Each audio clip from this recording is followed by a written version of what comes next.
तो friends, life on earth channel में आपका स्वागत है। हम रस सिद्धांत पढ़ रहे थे, तो 2 क्लास रस सिद्धांत का हो चुका है। आज तीसरा क्लास है, तो आज हम विभत्स रस पढ़ेंगे। पहले 6 रस हो चुके हैं, भयानक रस तक 6 रस हो चुके हैं। आज विभत्स रस पढ़ेंगे। तो उद्दीपन। विभत्स रस में क्या आता है? अर्थ, घृणित वस्तुओं को देखकर अथवा उनके संबंध में सुनकर उत्पन्न होने वाली घृणा या ग्लानि विभत्स रस की पुष्टि करती है। तात्पर्य यह है कि विभत्स रस के लिए घृणा और जुगुप्सा आवश्यक है। उपकरण अस्थायी भाव जुगुप्सा है। अवलंबन विभाव दुर्गंध, मांस, रक्त, अस्थि आदि। उद्दीपन विभाव रक्त मांस का सड़ना, उसमें कीड़े पड़ना, दुर्गंध अपना आना, पशुओं का उन्हें नोचना, खसोटना आदि। नाक को टेढ़ा करना, मुंह बनाना, थूकना, आंखें मींचना आदि। संचारी भाव ग्लानि, आवेग, शंका, मोह, व्याधि, चिंता, वैवर्ण्य, जड़ता आदि है संचारी भाव में।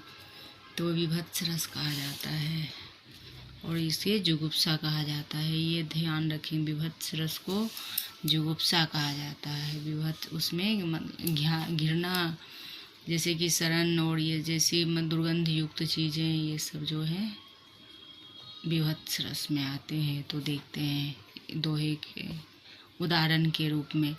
सिर पर बैठो काग, आँखी देव खात निकारत, खींचत जीवहि स्यार, अतहि आनंद उर धारत, गिद्ध जांघ कह, खोदी खोदी के मांस उचारत, स्वान अंगुरिन काटी काटी के खान विचारत, बहु चिल नोची ले जाते तुझ मोद, मंडियो सबको हियो, जनु बाह्य भोज जिज मान को, आज भिखारिन कहो दियो। तो इसका स्पष्टीकरण यह है कि यह शमशान का दृश्य है। पशु पक्षियों की कीड़ाओं में को देखकर चंडाल सेवारत राजा हरिश्चंद्र के मन में जो घृणा पैदा हो रही है, वही अस्थायी भाव है। शवों को हड्डी, त्वचा आदि अवलंबन विभाव है। कौवा का आँख निकालना, सियार का जीभ को खींचना, गिद्ध को का जांग खोद खोद कर मांस नोचना तथा कुत्तों का उंगलियों को काटना उद्दीपन है। तथा राजा हरिश्चंद्र द्वारा इनका वर्णन अनुभाव है। मोह, स्मृति आदि संचारी भाव हैं। इस प्रकार यहाँ विभत्स रस है। तो विभत्स रस में इस प्रकार से इसका व्याख्या है। और अद्भुत रस का अर्थ क्या है कि विचित्र अथवा आश्चर्यजनक वस्तुओं को देखकर हृदय में विस्मय आदि के भाव उत्पन्न होते हैं। इन्हीं भावों के विकसित रूप को अद्भुत रस कहा जाता है। उपकरण अस्थायी भाव आश्चर्य, अवलंबन विभाव आश्चर्य उत्पन्न करने वाला पदार्थ या व्यक्ति। उद्दीपन विभाव अलौकिक वस्तुओं का दर्शन, श्रव्य आदि, कीर्तन आदि अनुभाव। दांतों वाले उंगली दबाना, आंखें फाड़ कर देखना, रोमांच, आंसू आना, कांपना, गदगद होना आदि।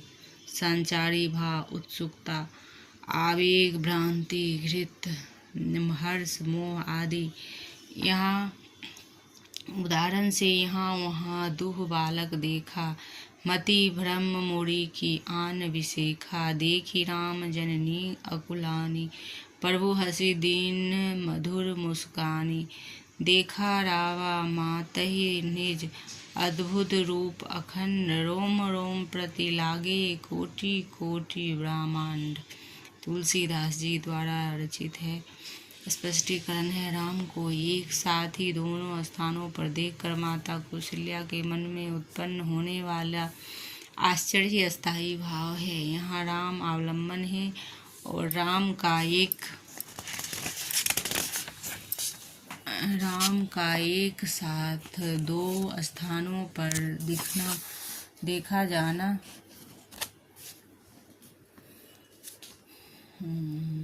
अखंड रूप उद्दीपन है। कौशल्या का पुलकित होना, वचन न निकालना तथा आँख बंद करके राम के चरणों में सिर झुकाना अनुभाव है।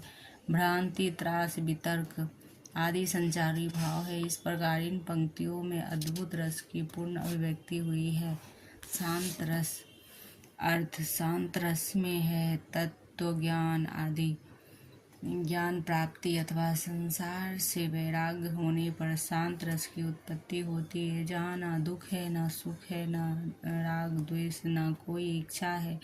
ऐसी मानव स्थिति में उत्पन्न रस को मुनियों ने शांत रस कहा है। उपकरण अस्थायी भाव, निर्वेद, अवलंबन विभाव, परमात्मा का चिंतन एवं संसार की क्षण भंगुरता, उद्दीपन विभाव, सत्संग, तीर्थ स्थलों की यात्रा, शास्त्रों का अनुशीलन आदि अनुभाव, पूरे शरीर में रोमांच, पुल, अश्रु आदि संचारी भाव, धृति, हर्ष, स्मृति, मति, विबोध, निर्वेद आदि उदाहरण। कबहू हो यही रहनी रहोगे गो, श्री रघुनाथ कृपालु, कृपा में तंत स्वभाव गहोगो, जथा लाभ संतोष सदा काहू, सो कहूँ न चाहोगो, परहित निरत निरंतर, मन क्रम वचन नेम निभोगे। तुलसीदास। स्पष्टीकरण।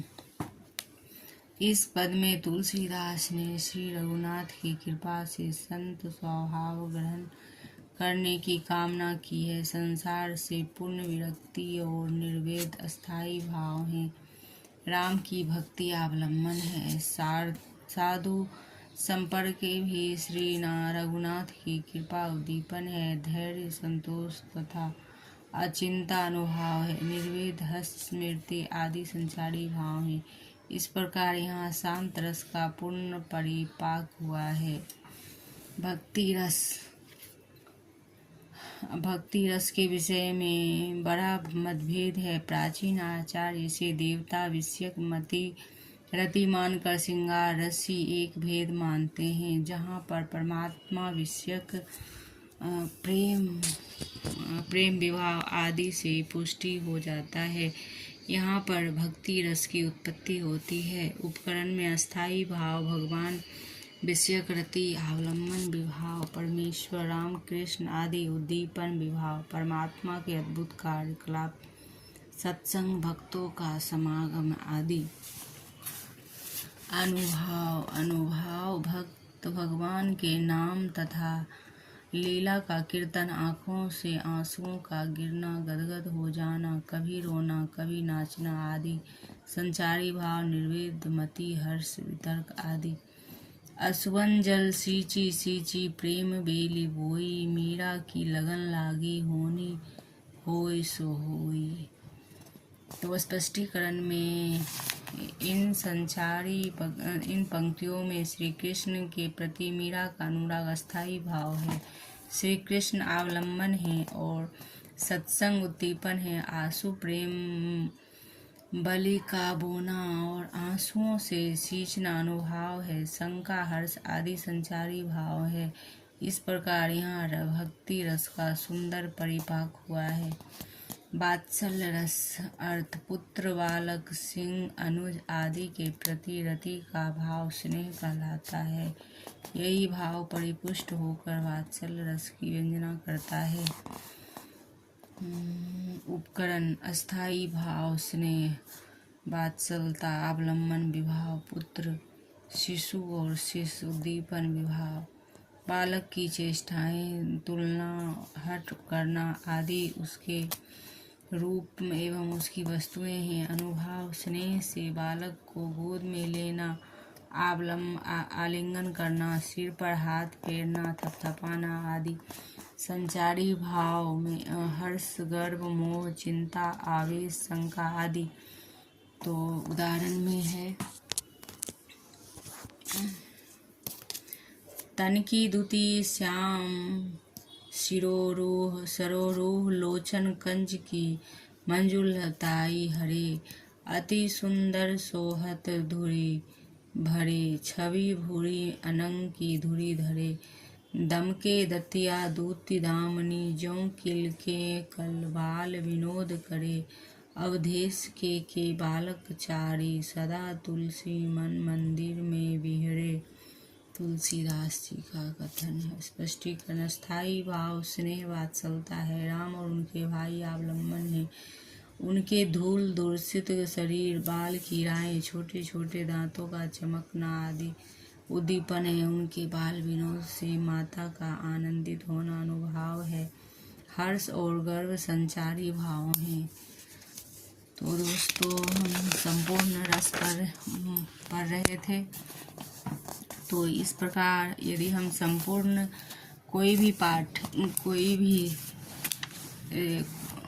भी चीज़ को हम पूर्ण तरह पढ़ते हैं तो फिर समझ में पूरी तरह आती है। अधूरे जैसे कि और यूट्यूब में दिया जाता है कि देखिए 5 मिनट में समझिए रस को, चाहे कोई भी और भी अलंकार, चाहे किसी भी चीज़ को 5 मिनट में समझिए।